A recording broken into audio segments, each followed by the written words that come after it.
terima dan saya tidak pernah alami, saya tidak pernah lakukan, saya bohong. Khotbah bisa dipelajari. Tapi saya mau memberikan kepada saudara hari ini adalah sesuatu yang saya punya, saya dapat dari Tuhan. Saya katakan kepada saudara, saya diurapi Tuhan dengan imun ilahi. Imun ilahi itu saya nggak tertular penyakit menular. Saya doakan orang-orang sakit TBC di rumah sakit udah nggak terhitung. Orang sakit flu burung, orang sakit COVID, Omikron. Saya satu ruangan. Saya nggak ketularan. Saya diurapi Tuhan dengan imun ilahi. Saya datang ke sini, Tuhan berbicara kepada saya. Nanti saya disuruh Tuhan mendoakan hamba-hamba Tuhan supaya saudara diurapi imun ilahi dalam hidup saudara ya. Nanti keluar dari sini, saya jamin, saya garansi, di keluarga saudara tidak ada yang mati muda. Amin. Yes. Pelayanan saudara akan diubahkan Tuhan. Saudara, saya seorang hamba Tuhan yang sudah bernasar. Saya nggak mau minum obat, saya nggak mau ke rumah sakit. Waktu gula saya 528, sel-sel pankreas saya rusak, kata dokter teman main basket. Waktu saya main basket, tahu-tahu jantung saya sakit, mata saya kunak-kunak kayak saya mau jatuh, bumi kayak berputar. Saya cepet-cepet megang ring, mau napas gini nggak bisa. Ada anak saya minta aku, tolong aku. Saya berpikir di air itu kan ada oksigennya. Terus kawan-kawan yang di luar lapangan, di luar garis lapangan bilang, Om, kenapa Om? Ganti Om, bahaya Om, jangan diterusin. Enggak, aku main. Taruh akunya, aku main lagi. Nyerang, defend bertahan, kira-kira 2 menit. Begitu lagi punang-punang lagi, ini juga nggak bisa napas. Saya langsung lari ke tempat pinggiran, tempat aqua saya ambil aqua lagi. Saya berpikir kita minum aqua hilang. Teman-teman yang di luar bilang, Om jangan dipaksa, bahaya. Baknya yang dipaksa begini jatuh di lapangan, dibawa ke rumah sakit, malamnya meninggal. Haji Masaid bahkan main futsal meninggal kan. Saya bilang, enggak, aku main. Kalau dia main. Saudara, saya bilang waktu itu sama Tuhan Yesus. Saya sama Tuhan itu radikal. Saya nggak main. Tuhan, sembuhkan aku. Atau aku mati jatuh di lapangan ini. Dalam nama Yesus. Saya main terus. Dan hal itu terjadi, saudara, saya seminggu 2 kali main. Setiap kali main selama 6 bulan begitu terus. Selalu aku begitu. Tuhan Yesus sembuhkan aku atau aku mati di lapangan ini. Dalam nama Yesus. Lagi ada ibadah. Aku main, aku jatuh dalam nama Yesus, main terus. Saudara, saya nggak tahu kapan sudah hilang, kondisi seperti itu hilang. Saya main basket nggak lagi kayak kunang-kunang, jantungnya enggak. Sampai hari ini udah bertahun-tahun. Nah, saya suka puasa kan, 3 hari, 1 hari nggak puasa. Puasa Esther 2 hari nggak puasa. Puasa 40 hari. Tapi aku tuh punya kebiasaan kalau puasa itu hatiku yang puasa, bukan soal makanan dan minuman. Aku tetap minum aqua, aku tetap minum kopi. Aku punya pengertian kalau aku mau ngomong dengan Roh Kudus, ya baca Alkitab, aku minum kopi. Kalau Om Thomas ke rumahku misalnya, Om Thomas minum kopi apa teh? Apa kopi susu? Kopi apa kopi? Saya bikinin kopi. Saya bikinin roti bakar atau beli pisang goreng di mana, terus ada kopinya, kita ngobrol-ngobrol. Saya ngobrol-ngobrol dengan Roh Kudus, saya baca Alkitab, minum kopi. Kondisi puasa 40 hari. 2 bulan yang lebih yang lalu lah mungkin aku puasa 40 hari. Nah, ketika hal itu terus bertahun-tahun, onderdil tubuh saya masih kuat, masih sehat. Suatu ketika di pagi hari itu setelah 6 itu, tahu-tahu lambung saya sakit. Saya nggak pernah sakit lambung, sakit kayak dilemes. Baru tahu saya seumur hidup 1 kali orang lambungnya sakit itu sakit lagi begitu, sakit banget. Di sini yang pernah sakit lambung siapa? Coba angkat tangan. Sakit nggak? Sakit banget di sini. Aku baru tahu 1 kali seumur hidup. Nah, aduh, meleleh, aduh, 2-3 menit gitu, nanti 2 menit hilang. Nanti 2-3 menit begitu lagi ya Bu ya. Saya begitu. Sampai melukar saya cepat-cepat ke kamar tidur, dikasih minyak kayu putih dari Ambon. Istriku kan orang Ternate, Manado, ada Maduranya. Dikasih minyak kayu putih Ambon dari Ambon, terus botol diisi air panas. Saya udah melungker di kamar tempat tidur, nggak bisa ngomong, duduk aja nggak bisa. Itu dari pagi setengah 6, jam 7, jam 8, jam 9, jam 10 sampai siang, sampai sore. Singkat cerita setengah 9 malam atau jam 9, istri sama anak-anakku bilang gitu, yuk kita gotong papa ke rumah sakit. Kita paksa aja papa. Mukanya dipucat dulu, agak kuning-kuning katanya juga. Ayo. Aku dengan tanda udah gak bisa ngomong, minta tanda. Dikasihlah pulpen sama kertas. Saya bilang, tolong jangan bawa papa ke rumah sakit. Sekalipun papa mati, jangan bawa papa ke rumah sakit. Kalau papa mati, papa bangga. Papa mati karena pegang sumpah papa percaya kepada Tuhan. Papa udah bernasar mau ke rumah sakit. Istri anak-anak akhirnya berdoa, memuji-muji Tuhan, nangis. Singkat cerita setengah 12 saya tertidur. Seperti biasa saya sudah terprogram tubuhnya jam 4:30 kah, jam 5 kah saya terbangun. Heran, kok aku bisa duduk? Aku berdiri begini-begini di kamar, kok bisa? Aku keluar rumah jalan-jalan. Bisa. Aku duduk lagi di meja dengan Alkitab. Istriku lagi nyeblok telur. Anak-anak kan mau sekolah, kan sekolah tuh. Ada bok-boknya ya, ada berapa bok dipersiapkan. Terus istriku bilang gini, saya itu sayang ya, bukan sayur. Lo masih minum kopi enggak? Saya bilang, masih sayang, masih. Buatin aku, saya buatin. Jangan lo sombong rohani, jangan mencobai Tuhan. Istri saya itu orang Ternate kan, santri Islam. Jadi jadi Kristen sendiri. Dia lihat perubahan hidup saya, lihat karya Tuhan. Saya lagi di luar kota, tahu-tahu dia datang ke gereja minta dibaptis. Enggak saya suruh-suruh. Terus buatin aku, saya. Enggak, aku buat saya sendiri. Aku nggak mencobai Tuhan. Kalau aku mencobai Tuhan, aku bilang nih kan, baik itu minum ya. Dalam nama Yesus aku nggak apa-apa. Udah tahu racun, iya kan? Itu mencobai Tuhan. Kalau kopi buah-buah yang berbiji, boleh kamu makan dan minum. Buatin aku, saya. Buat saya sendiri. Saya beranjak dari meja saya, ambil panci, ada pegangannya, kasih dispenser, keluarin airnya, taruh kompor gas, cetek. Itu setengah menit udah mendidih. Karena air dispenser air buah. Saya ambil kopi 1 sendok teh munjung, gelas cangkir, saya aduk. Masih mendidih. Istri saya bilang, entah kalau ada apa-apa gue nggak tahu ya. Biar lu tahu saya hidup di dalam gue itu Yesus, bukan aku lagi. Kalau orang sakit lambung kan nggak boleh minum kopi ya. Tanya dokter, berani minum kopi bisa meninggal. Terus saya duduk. Baru tadi malam nih diserang sama sakit mah. Saya baca Alkitab, yes, Lord, thank you, praise the Lord, yes. Saudara, sampai hari ini saya pencinta kopi. Saya beli kopi dari Aceh, dari Sabang sampai Merauke, yang terbaik saya beli semua. Saya coba, saya tes 20 gelas. Saya coba satu-satu mana yang paling enak. Rupanya seluruh Indonesia yang paling bagus Aceh, kedua Medan, nomor 3 Toraja. Kopi yang enak menurut saya. Kopi Lampung kalah, semua kalah. Menurut saya loh ya. Nah, saudara, orang sakit lambung minum kopi bisa mati, saudara. Saya minum kopi puasa 40 hari, bayangin, setiap pagi minum kopi.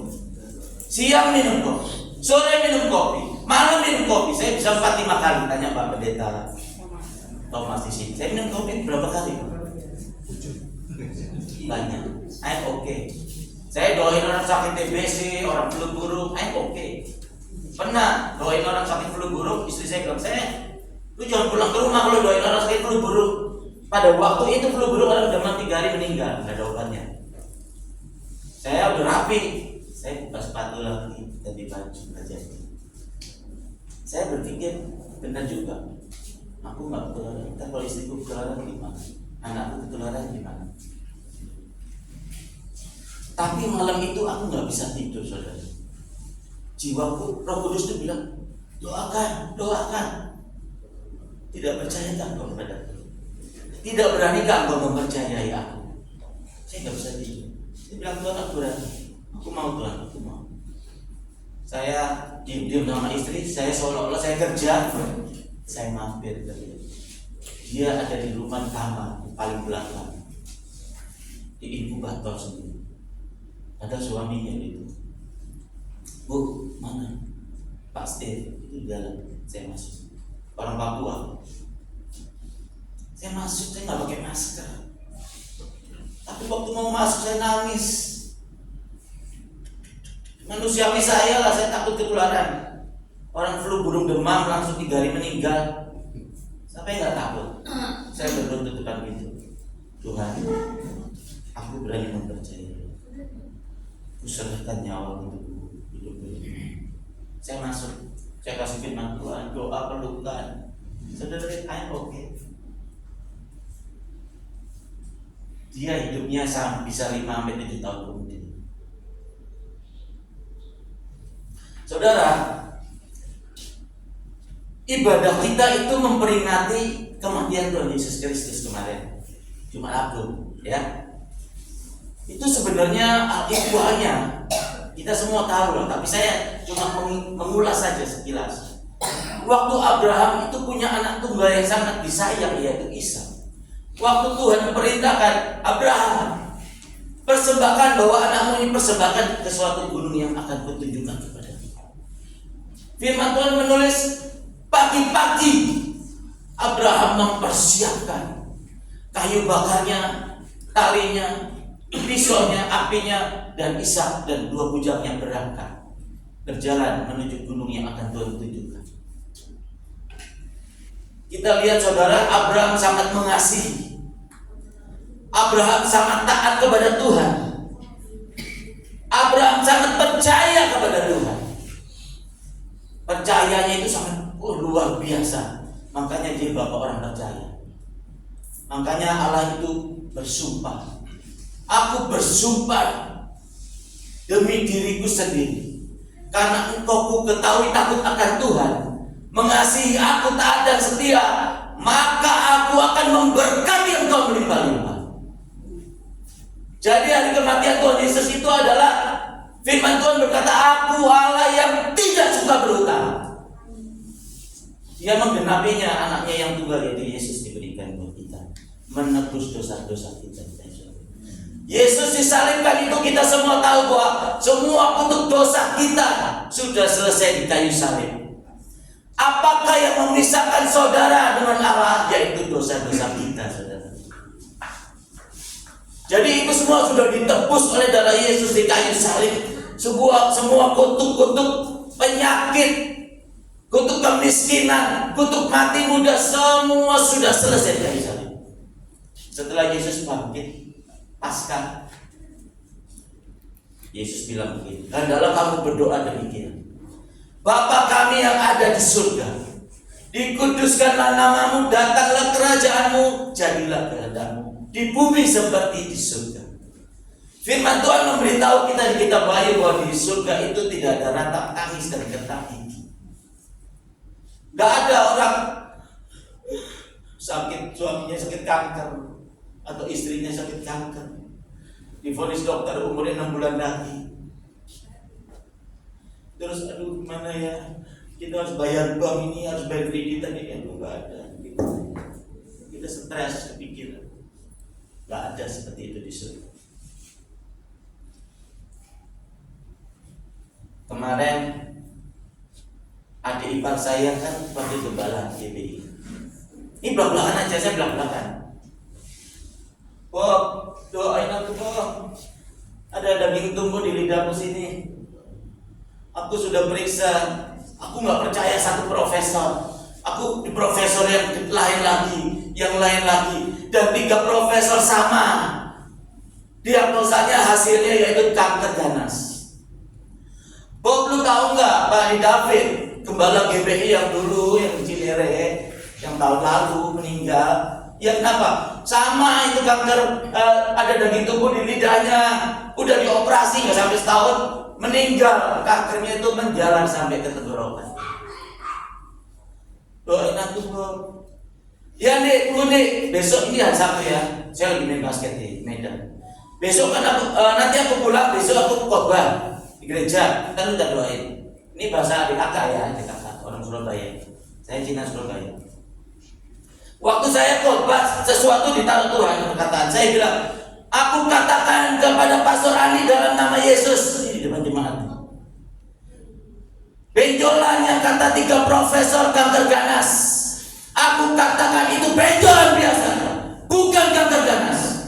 Kalau kanker ganas aku bayar dengan nyawa, aku gantikan dirah. Saya bilang di depan jemaat. Habis khotbah saya berlutut, saya nangis, saya gemeteran. Baru sadar, aku kok ngomong kayak gitu. Aku kok ngomong kayak gitu. Kalau nggak terjadi gimana? Kita pindah, jangan tinggal Jakarta. Aku nggak mau tinggal Jakarta. Nggak mau ketemu teman-teman gereja-gereja pendeta kita. Tapi pindah luar kota. Manusiawi saya.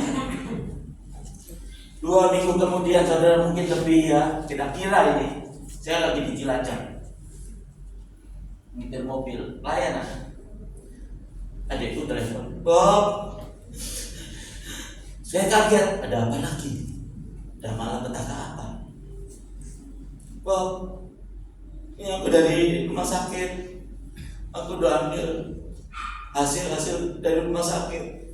Wah, deg-degan saya lagi nyetir. Aduh, malu aku. Iya, kenapa, Win? Sama nyetir. Bob, kata profesornya, benjolnya yang di lidahnya Andi kutil biasa. Saya nangis, sudah. Adikku bilang, kok tak aku lu memang nabinya Tuhan. Jangan melebih-lebihkan orang biasa. Dan bukan 1 kali di GBI Kalibata, Bapak Pendeta Yusuf bisa mampir di GBI Kalibata, Pak. Tanya-tanya di situ. Ada istrinya pendeta juga, 3 penyumbatan pembuluh darah jantung. Kebetulan yang ini videonya ada di handphone saya. Waktu altar call saya bilang, dalam nama Yesus, besok Senin periksa, tidak ada penyumbatan pembuluh darah. Kalau ada, aku bayar dengan nyawaku. Aku gantikan ibu ini di neraka. Saudara, 2 minggu lebih kemudian kesaksian di gereja. Dia waktunya ditindakkan pakai BPJS lama ya. Waktunya ditindak sudah dipasang kateter di spirit, nggak jadi operasi. Dokternya bilang nggak ada penyumbatan pembuluh darah jantung, ibu pulang saja. Amin. Amin. Itu yang saya miliki dari Tuhan. Saya mau memberikan kepada saudara. Rasul Paulus bilang begini, hidup untuk Kristus, mati adalah keuntungan. Saya nggak takut mati, saudara. Mati katanya keuntungan. Untung nggak? Untung katanya. Saudara dagang beli barang 1 juta, saudara jual 10 juta, saudara senang nggak?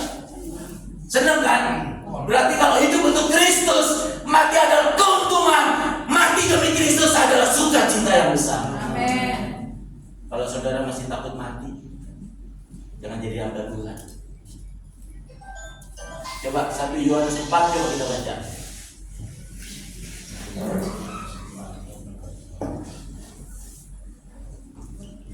Oh, haleluya.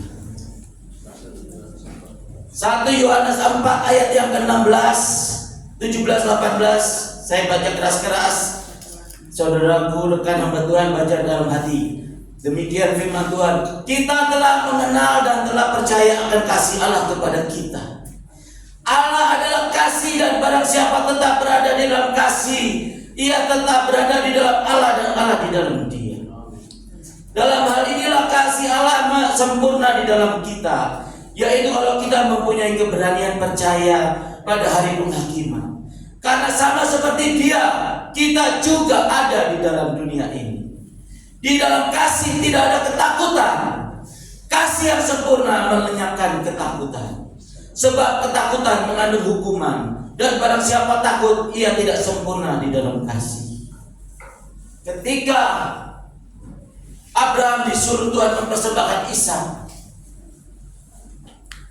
kalau dia tidak percaya kepada Allah, kalau dia takut mempersembahkan anaknya Ishak, maka kasih kepada Bapa itu tidak sempurna. Kasih itu mendatangkan hukum. Ketika Nabi Musa diperintahkan Tuhan untuk membawa bangsa Israel keluar dari tanah Mesir, dari perbudakan ke tanah Kanaan, Musa baru kemarin mukul orang Mesir mati. Dia lari, pelarian, dikejar oleh semua tentara-tentara, dicari oleh tentara-tentara Mesir. Dia pelarian, manusia takut. Siapa sekarang yang diburu sama militer gak takut siapa? Takutlah. Musa juga betul takut. Lalu berjumpa dengan Tuhan. Musa, bawa bangsaku, umat Israel ini, umatku ini keluar dari tanah Kanaan. Menghadaplah aku kepada Raja Fir'aun. Musa takut. Baru kemarin gue bunuh orang Mesir, gue bisa digantung. Manusiawi Nabi Musa takut. Tapi karena Musa melihat visi ke depan, dia percaya bahwa penghakiman bisa masuk surga ini hanya ada di tangan Allah Abraham, Allah Ishak, Allah Israel. Daripada gua di istana makan daging steak apa aja ada, makan buah apa aja ada, maaf ya, ditemenin dayang-dayang, selir-selir, yang cantiknya model bagaimana, mau yang hitam manis, yang putih, yang kurus, yang gemoy katanya, oh, semua bisa. Nabi Musa bisa bahagia. Tapi buat apa nanti gue di neraka? Karena imannya Abraham, dia percaya bahwa penghakiman ada di tangan Allah Israel. Dia meninggalkan kenyamanan itu, kehidupan mewah itu. Dia lebih baik menggembala di padang gurun bersama bangsa Israel oleh umat Allah. Dia berjalan mengembala. Tapi ketika Tuhan berkata, Musa menghadap ke Firaun, Musa berani. Dia nggak takut mati, nggak takut digantung. Waktu dia takut, gimana Tuhan? Gimana kalau mereka bilang siapa yang mengutus engkau? Lemparkan tongkatmu itu ke tanah, dilompat jadi ular. Pegang ekornya jadi tongkat lagi. Masukkan tanganmu ke jubahmu, dimasukkan. Keluarkan kusta putih semua. Masukkan lagi ke jubahmu. Keluarkan lagi, sembuh. Musa berani percaya. Di situ Musa berani. Aku menghadap Fir'aun. Aku akan menang, aku akan selamat. Sebab Allah Israel yang hebat ini yang memerintahkan dan mengutus aku. Udah terbukti loh, tongkat dilempar jadi ular, pegang jadi tongkat lagi. Tangannya dimasukin ke jubah, sakit kusta, masukin lagi sembuh. Dia percaya. Ya. Oke Tuhan, ada keberanian. Nah, ketika menghadap Fir'aun, kalau Musa takut, kasihnya nggak sempurna, karena ketakutan mendatangkan hukum. Hukuman apa? Takut digantung. Jadi kalau kita jadi hamba Tuhan, saudara, kita tidak, temanya siang ini adalah hidup melampaui batas-batas. Kalau kita masih takut mati, jangan jadi hamba Tuhan. It's okay. Kita melayani Tuhan ada di zona yang nyaman. It's okay. Tapi aku memilih ada di zona pertempuran paling depan. Daud melawan Goliat. Daud itu kecil, saudara. Pahanya Goliat itu sepinggangnya Daud. Daud seperti belang. Jangan kayak ini aja. Angkat ini banting mati. Apalagi senjata. Iya kan? Tapi Daud berani menghadapi Goliat. Karena apa? Karena percaya bahwa peperangan itu ada di tangan Allah. Amin. Dia percaya dia akan menang. Kasihnya besar kepada bangsa Israel, kepada umat Israel kasihnya besar. Nanti kalau kalah bangsa Israel semua jadi mudah. Karena besar kasihnya kepada saudara-saudaranya, Daud berani mempercayai Allah, maju di medan pertempuran yang mempertaruhkan nyawa. Kalau aku memilih ada di medan pertempuran yang mempertaruhkan nyawa, aku berani mempercayai Allah. Saudara kalau berani mempercayai Allah 100%, tidak menyayangkan nyawanya sampai ujung maut, pelayanan saudara akan diberkati Tuhan. Finance saudara akan diberkati Tuhan. Kesehatan saudara akan menjadi sempurna. Ulangan 7 ayat 12-14. Dan akan terjadi jika engkau baik-baik mendengarkan firman-Ku, melakukannya dengan setia, maka aku Tuhan Allahmu, aku akan memberkati engkau, melindungi engkau, penyakit sampar, penyakit menular, wabah celaka, malapetaka yang dahulu kutimpakan di tanah Mesir, sekali saja tidak akan pernah menjawab. Hari ini Yesus disalibkan itu untuk apa, saudara?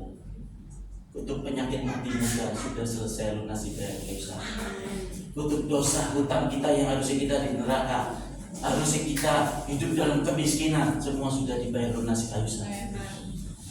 Kita harus sekarang hidupnya di bumi seperti di surga. Berikanlah kepada kami makanan kami hari ini secukupnya, dan ampunilah segala kesalahan kami, seperti kami juga mengampuni orang yang bersalah kepada kami, dan janganlah membawa kami ke dalam pencobaan, melainkan bebaskanlah kami daripada yang jahat. Kalau ada pencobaan datang, ada hal yang tidak baik datang, itu rancangannya iblis. Jadi kita cepat-cepat berdoa, Tuhan jauhkanlah kami dari pencobaan ini, maka akan segera dijauhkan. Percaya kepada Tuhan Yesus bukan harus jadi orang munafik. 1 Tesalonika 5 ayat berapa? Berucap syukurlah dalam segala hal. Ketika menghadapi istrinya meninggal, suaminya meninggal, Bu, saya ikut berduka cita ya. Iya, itu orang gila. Suaminya meninggal bukan sedih. Iya. Jadi kalau sedih aja. Percaya kepada Tuhan Yesus, nggak usah munafik. Iya kan? Siapa kehilangan orang yang disayang nggak sedih? Haleluya.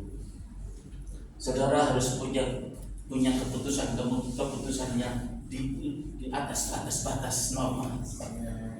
Sadrak Mesak Abednego. Saudara tahu dong Sadrak Mesak Abednego.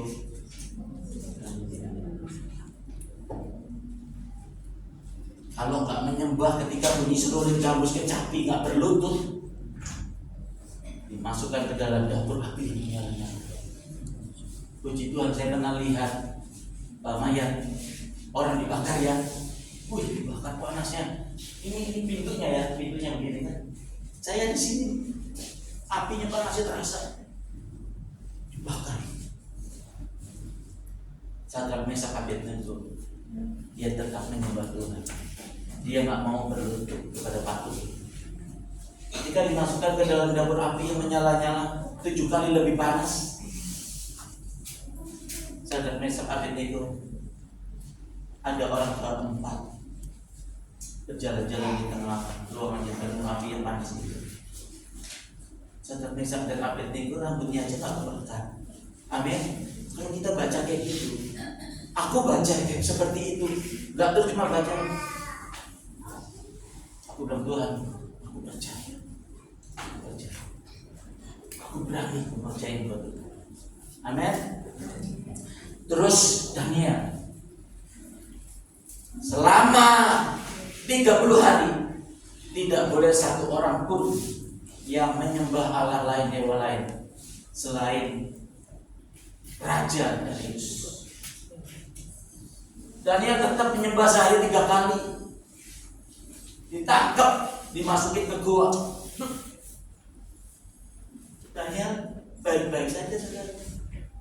diam aja ngeliatin, matanya ngeledek. Amin.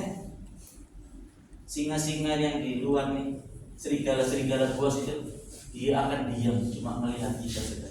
Tidak bisa menjamah kita. Kita tidak terjamah penyakit. Kalau kita berjanji kasih dengan Tuhan, sungguh-sungguh. Aku sudah bersumpah, aku nggak nonton XX1, istriku aku ajak nggak mau. Nonton YouTube, Netflix, aduh main game ya tidak ada. Aku cuma menyembah Tuhan, baca Alkitab, Ada toko pesan baru aku harus kirim. Berkatnya buat keluarga hidup, buat pembiayaan penginjilan. Amin. Aku melayani Tuhan nggak pernah motivasi supaya dapat jiwa. Pernah ya di Purwokerto, Dokter Puji itu jatuh. Orang terkaya nama suaminya Oyen. Orang terkaya di Purwokerto sebelum Bambang dan Mayang Sari ke sana, dia orang yang terkaya nomor 1. Jatuh dari lantai 2, bruk. Jadi dari leher sampai pinggang bungkus kain warna putih. Waktu habis khotbah, lagi khotbah, siapa yang mau didoakan, dia maju. Lah, kalau orang mau doain sakit, tumpangi tangan dong, benar nggak? Iya. Ini enggak, Roh Kudus juga ngajak dia senang. Ya aku nurut aja. Emang nurut Roh Kudus kayak orang besar gila. Masa di depan jemaat akan orang bukan tumpangi tangan, dia tuh senang. Coba puji ikuti saya. Ikuti saya puji. Praise the Lord. Haleluya, haleluya, haleluya. Ikuti puji. Dia bisa ikutin, jongkok, dia berdiri, dia bisa dinangis. Ininya kan dilepas tuh, ya kan? Terus ikuti saya senang, dinangis. Saya kan minum di hotelnya dia, Hotel Palapa di Purwokerto. Malam-malam jam 9:30 bawa duit, tahu 100 ribuan, 2 gepok segini, 2 susun, itu 1 plastik, 2 plastik. Pak Pendeta ini perpuluhan saya, Pak Pendeta, selama setahun. Saya nggak mau kasih ke pendeta-pendeta di sini, mata duitan semua. Ini beliau yang ngomong ya, bukan saya. Terus saya tolak, dipaksa. Tak panggil jembalanya. Pak Alfon bisa datang. Pak Bobi, dari mana Pak Bobi? Saya minta kertas sama Bu Fen. Gereja-gereja di sekitar sini yang butuh peliharaan musik, lagi renovasi gereja, siapa aja Pak? Teleponin Pak, minta nomor rekening transfer dia. Butuh berapa? 17 siswa teologi di STTN Salatiga nggak bisa bayar ujian. Telepon rektornya Pak. Kebetulan Pak Titus rektornya, wakilnya Pak David aku kenal. Aku sering pelayanan di sana. Transfer spot, lunasin Pak. Duitnya masih lebih. Honda Cityku, mobilku, dia ada beli ban nama pelek yang baru tuh, masih lebih lagi, masih 2 juta. Istriku bilang gini, ya saya buat aku beli tas.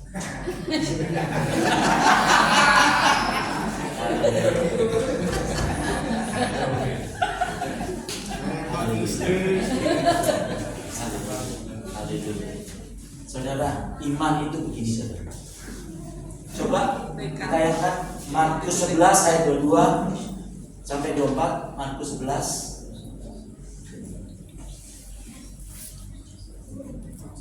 Oh, haleluya. Markus 11. Bentar.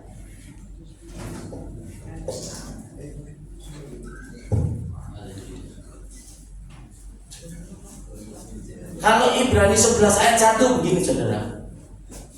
Iman adalah dasar dari segala sesuatu yang kita harapkan dan bukti dari segala sesuatu yang tidak kita lihat. Iman itu dasar dari segala sesuatu yang kita harapkan, tetapi tidak kita lihat. Kalau kita lihat dulu itu bukan iman. Periksa dokter dulu, itu bukan iman. Kalau iman itu kita nggak tahu, kita mengharapkan sesuatu. Kita mengharapkan kesehatan, kesembuhan, iya. Tetapi nggak kelihatan, belum kita lihat. Itu iman. Ya ini Yesus menjawab mereka, percayalah kepada Allah.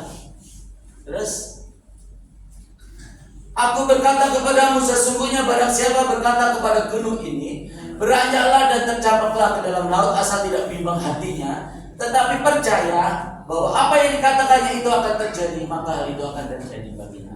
Perhatikan ya, yang bagian B-nya. Tetapi percaya bahwa apa yang dikatakannya itu akan terjadi dan terjadi baginya. Amin. Jadi yang kita katakan ini akan terjadi. Gunung, sekarang Bapak pagi-pagi keluar lihat gunung ya. Gunung, aku perintahkan kepada dalam nama Yesus, bergerak tercampakkan dalam laut. Gunungnya beranjak apa enggak? Enggak ya? Saudara satu hari 1000 kali ngomong.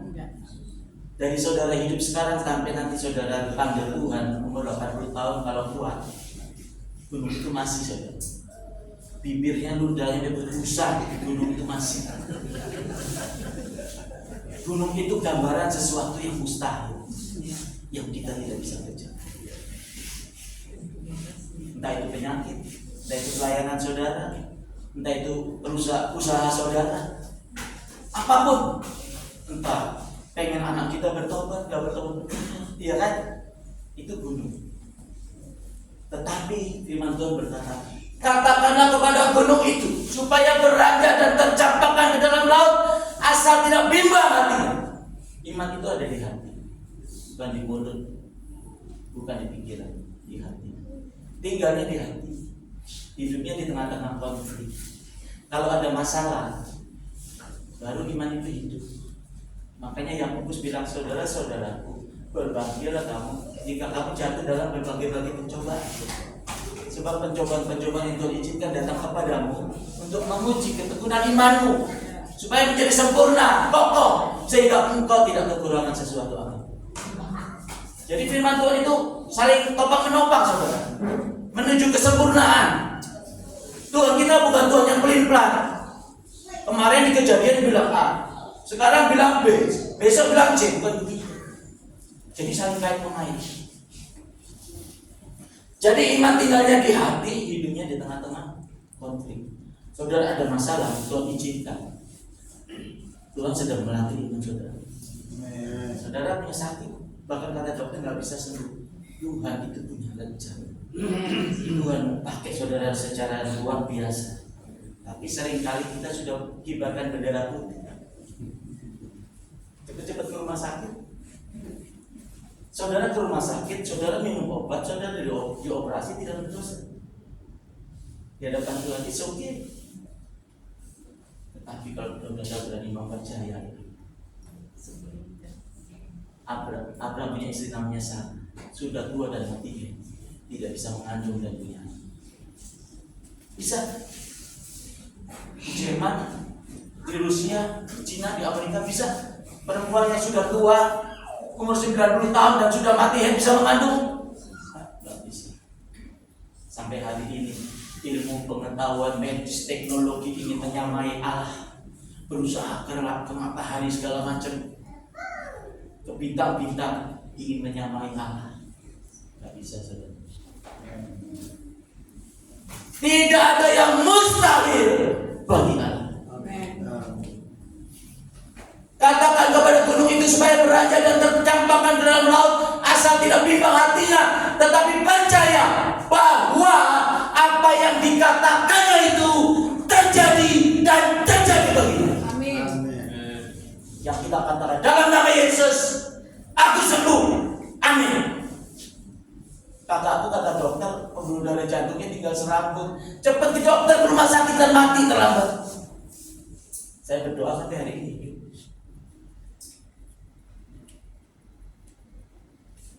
Menurut dokter mati. Satu lembar. Sekali kita katakan, itu akan terjadi. Bahkan firman Tuhan berkata apa? Huruf bibir doa itu sendiri. Jikalau gugur ke bumi seizin dan segala Bapamu di surga. Burung gereja ada mati di depan. Iblis buat bunuh burung gereja itu izin Bapa. Apalagi engkau yang kuciptakan serupa dengan gambarku. Rambut kepalamu putih, hitung semuanya. Oleh sebab itu kamu jangan takut. Kamu jauh lebih berharga daripada burung.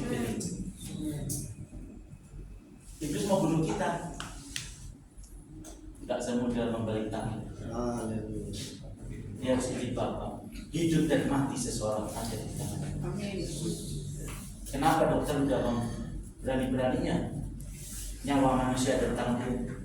Telat ke rumah sakit mati loh. Benar nggak? Ada ibarat itu sampai sekarang aku heran aku masih minum obat, kan pernah dibelah di dadanya. Apa? Jantungnya dia bebas. Kata dokternya yang pengalaman yang hebat di Mesir, dari Mesir, dia suruh minum obat seumur hidup. Sampai sekarang minum obat. Nggak berdosa, nggak apa-apa. Hamba Tuhan pendeta dia. Tapi kalau saudara mau memuliakan Tuhan, mau tunjukkan kepada umat Tuhan bahwa Yesus Kristus itu Allah yang hidup, saudara, Rasul Paulus berkata, hidup untuk Kristus, mati adalah untuk. Amin. Saudara bisa memuliakan Tuhan. Pelayanan saudara kalau seperti itu diberkati Tuhan. Gereja kamu percaya saudara. Tapi seringkali kita udah peot, kibarkan bendera putih, dan nyerah duluan, penakut. Allah tidak pernah memberi roh ketakutan, tapi roh keberanian. Jangan takut ketika kita sudah ambil keputusan, Tuhan, aku menyerahkan hidupku kepadamu, aku mau melayani Engkau. Itu sebenarnya kita sudah nggak takut mati. Kita dibaptis, kita mati bersama-sama Yesus. Hidup bersama-sama dengan Yesus. Kenyataannya saudara, iman kita hanya manis di bibir, cuma di mulut. Iman berkata, tiganya di hati, hidupnya di tengah-tengah. Ketika saudara ada masalah, firman Tuhan berkata apa? Berbahagialah saudara-saudara. Suruh berbahagia. Kita sedang dilatih oleh Allah, iman kita, supaya kita hidup itu dengan penuh otoritas dan kuasa. Sudah selesai dibayar di kayu salib, selesai semua. Kita tidak harusnya takut penyakit.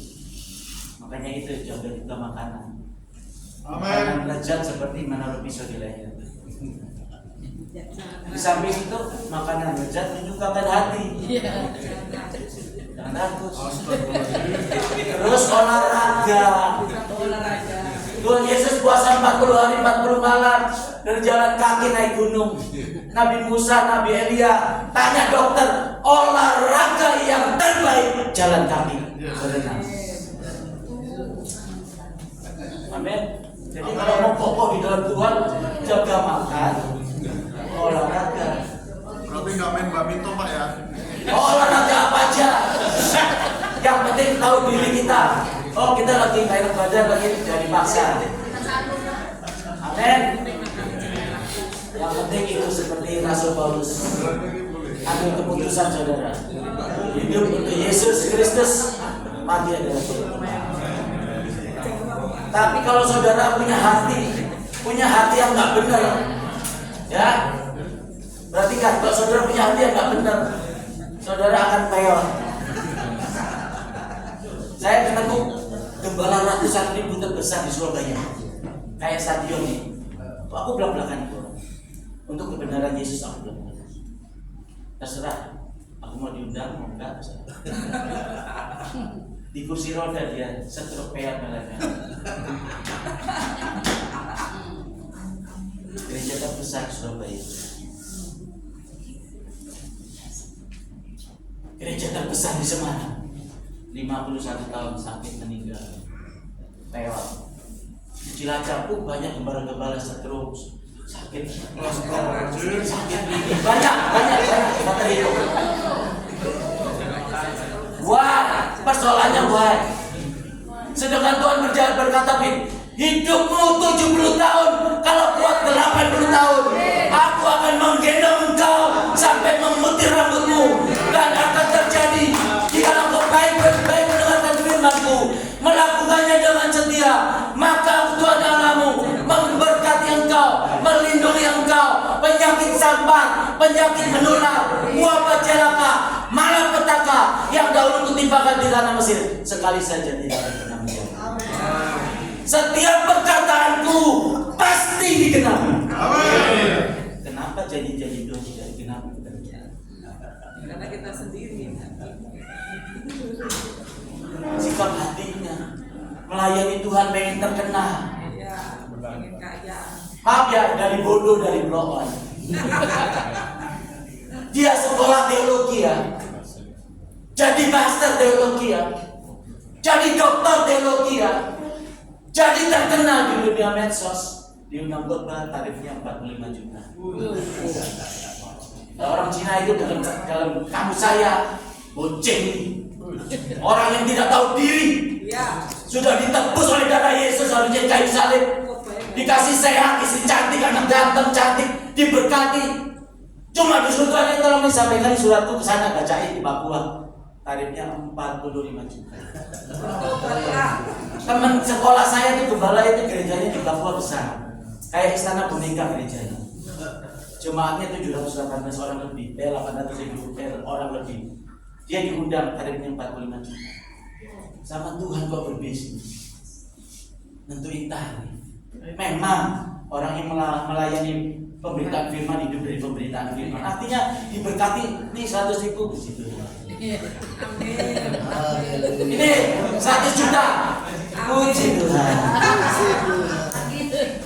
Oh, diundang gereja, jemaatnya itu cuma 7 orang. Puji Tuhan. Diundang di hadapan 1.000 orang. Puji Tuhan. Sikap hatinya harus. Aku diundang di mana papan saudara, di samping saudara. Maaf ya jauh-jauh undang saya jauh-jauh. Jemaatnya cuma 4. Sama ini gembala 1, sama saya dibuka 7.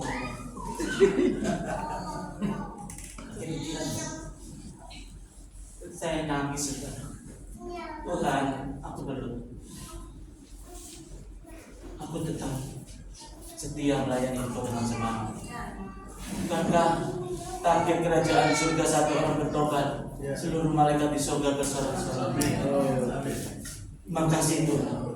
Saya khotbah ada fotonya di handphone saya, semuanya nangis. Saya tetap seperti ini menyala-nyala. Enggak terus saya cuma 7 orang lemas. Enggak.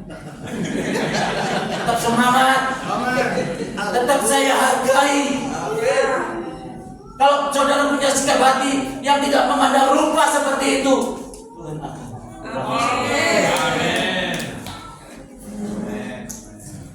Nah, satu lagi, pendeta besar di Medan. Pendeta yang paling besar Pak di Medan. GPI juga Pak. Ini wakilnya. Dari saya. Pengusaha terkaya. Kan habis aku khotbah, besoknya dia khotbah itu jemaatnya itu kira-kira 560 orang. Di gereja lain dia diundang khotbah. Saya kesaksian. Selesai. Gary worship leader. Bapak kenal Gary, kenapa saya ajak dia datang ya. Dia sembunyi di pastor di ruangan kaca saya belakang. Nanti firman Tuhan firman. 2 orang jalan di depan, belakang di 2 orang. Mari Pak, di jalan lebih cepat. Dia khotbah selesai. 2 orang ya. 2 orang di depan. Jalan. Belakang 2 orang, dia langsung pergi.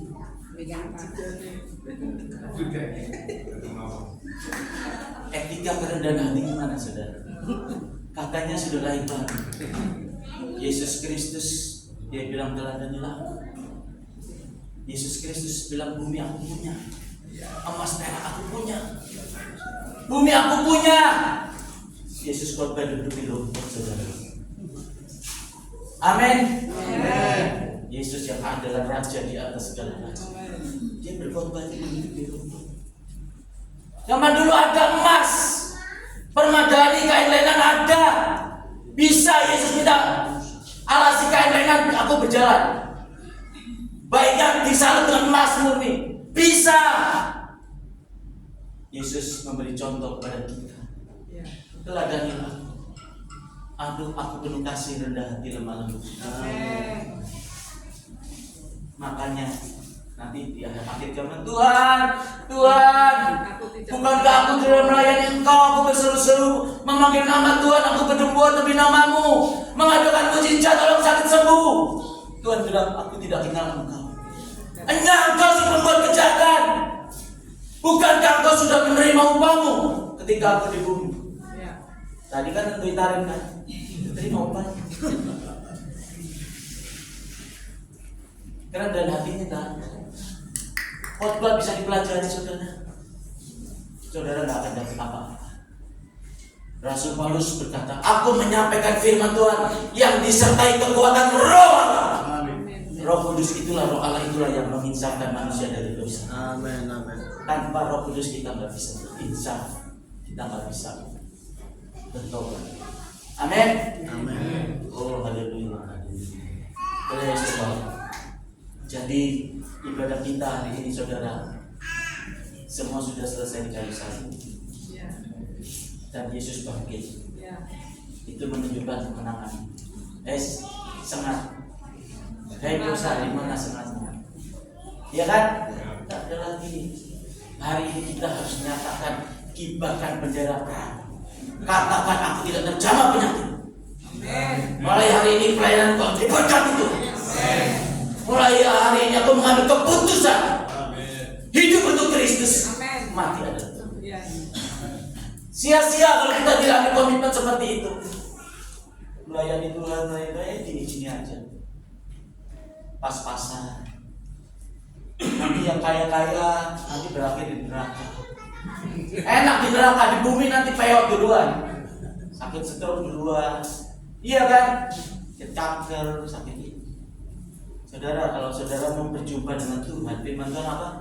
Masuklah kamarmu, kunci kamarmu itu berdoa kepada Bapamu yang di surga. Yes. Bapamu itu akan melihat yang tersembunyi dan mengabulkan doa. Saudara kalau punya pergumulan, saudara kalau sakit atau apapun, saudara masuk kamar berdoa. Gak usah ada yang doain. Kalau Tuhan Yesus gak sembuh, bahkan dokter bilang penyakitmu tinggal 6 bulan lagi. Kalau Tuhan Yesus tidak jamah dan sembuhkan saudara, saudara sampai mati, saya gantikan saudara di neraka. Saya ngomong di iblis dengar sini. Dia bilang, Tuhan, harus terjadi apa yang dikatakan hamba. Saya alami saudara. Saya izin Tuhan, saya bangkrut. Walaupun dulu usaha ya, 10 hari 48 juta. Satu bulan itu hampir 144 juta. 2 produk saya pegang. Dunia perangkat dulu seluruh Indonesia dalam tangan saya. Tapi Tuhan izinkan saya bangkrut. Saya bangkrut, kontrakan 30 juta, bulan depan harus dibayar. Anak-anak saya sekolah, SMP, SMA, kuliah, itu kalau nggak dibayar, waktunya mau ujian seminggu lagi nggak bayar, nggak ikut ujian. Saya bilang sama istri anak saya, Papa mau berdoa, minta supaya burung gagak datang membawa daging. Kalau burung gagak itu nggak datang, Papa nggak makan, nggak minum, sekalipun nggak mandi. Tolong jangan ganggu Papa. Siapa aja yang telepon tolong Papa nggak bisa. Saya masuk kamar di lantai 2, kunci, jebret. Saya menyembah Tuhan. Saya muter-muter di kamar itu. Puji ya Allah yang Maha Kuasa. Haleluya, haleluya. Di sini duduk, tiduran, ketiduran saja. Bangun lagi menyembah lagi, tak boleh tidur. Menyembah lagi, loncat-loncat lagi. Hari pertama lapar, hari kedua lemas, hari ketiga udah gak kuat semua. Hari keempat tengah malam jam 11:30 ya, ada bunyi telepon. Roh Kudus bilang, keluar, angkat, jawab. Keluar, angkat. Hatiku jawab, enggak Tuhan. Sebelum burung gagak datang membawa daging kepadaku, aku tidak akan angkat dan minum sekalipun. Nangis ya. Angkat, angkat. Kayak memaksa, ada getar di hatiku. Ya Tuhan, saya nggak bisa bangun. Glosor merayap, pintu yang buka. Aku jawab telepon, halo, saya nggak bisa datang Tuhan ya. Ada apa aku, saya nggak bisa keluar. Coba ada please dan tolong datang. Aku ada rekan buat bangun. Oh Oh iya, udah dengar jawaban Tuhan kan? Gagal datang. Langsung semangat terus langsung makan. Besoknya saya datang. Saudara diberkati, rumah dibayar, uang sekolah semua dibayar. Bisa persis pas, nggak ada lebih 1.300. Jadi saya melayani Tuhan itu enggak. Aku harus suci. Enggak mau aku melayani Tuhan, aku nggak kenal, aku nggak tahu. Aku harus suci. Wah, aku nggak ada penyakit. Aku doain rumah sakit penyakit yang menular.